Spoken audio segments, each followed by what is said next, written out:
BAFTA വേദിയിൽ പായൽ കപാടിയ ചിത്രം All We Imagine As ലൈറ്റിന് പുരസ്കാരം നേടാനായില്ല. ഇംഗ്ലീഷ് ഇതര ഭാഷാ വിഭാഗത്തിലെ മികച്ച ചിത്രത്തിനായിരുന്നു ഓൾ വി ഇമാജിൻ എ ലൈറ്റിന് നോമിനേഷൻ ലഭിച്ചത്. പുരസ്കാരം നേടിയത് ഫ്രഞ്ച് സിനിമ എമിലിയ പെരസ് ആണ്. ഇത് മൂന്നാം തവണയാണ് എമിലിയ പെരസുമായി മത്സരിച്ച് ഓൾ വി ഇമാജിൻ എ ലൈറ്റിന് പുരസ്കാരം നേടുന്നതിൽ നിന്ന് പരാജയപ്പെടുന്നത്. നേരത്തെ ഗോൾഡൻ ഗ്ലോബ്സിലും ക്രിട്ടിക്സ് ചോയ്സ് മൂവി അവാർഡ്സിലും Emilia Perez All We Imagine As ലൈറ്റിനെ പിന്തള്ളിയിരുന്നു.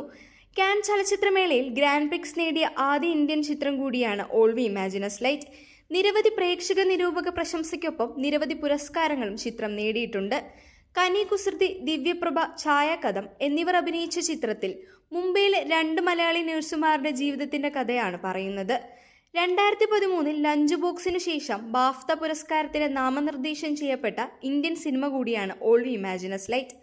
All We Imagine As light ഇത്തവണ പ്രധാന പുരസ്കാരങ്ങളുടെ എല്ലാം വിദേശ ചിത്ര വിഭാഗത്തിൽ ഉൾപ്പെട്ടിട്ടുണ്ട്. ബാഫ്തയിൽ മികച്ച ബ്രിട്ടീഷ് ചിത്രം, മികച്ച സിനിമ, എഡിറ്റിംഗ് എന്നിവയുൾപ്പെടെ കോൺക്ലേവിന് 4 പുരസ്കാരങ്ങൾ ലഭിച്ചു. ദി ബ്രൂട്ടലിസ്റ്റ് സംവിധായകൻ ബ്രാഡി കോർബറ്റ് ആണ് മികച്ച സംവിധായകൻ. മികച്ച മ്യൂസിക് അടക്കം ദി ബ്രൂട്ടലിസ്റ്റിന് 4 അവാർഡുകളും നേടി. ദി ബ്രൂട്ടലിസ്റ്റിലെ ഹംഗേറിയൻ ജൂത വാസ്തുശില്പിയായി അഭിനയിച്ചതിന് ആൻഡ്രിയൻ മികച്ച നടനുള്ള അവാർഡ് നേടിയപ്പോൾ അനോറയിലെ അഭിനയത്തിന് മൈക്കി മികച്ച നടിക്കുള്ള പുരസ്കാരം നേടി. British Academy Film and Television അവാർഡുകളാണ് ബാഫ്ത എന്നറിയപ്പെടുന്നത്. 78ാമത് ബാഫ്ത പുരസ്കാര ചടങ്ങാണ് ലണ്ടനിൽ നടന്നത്.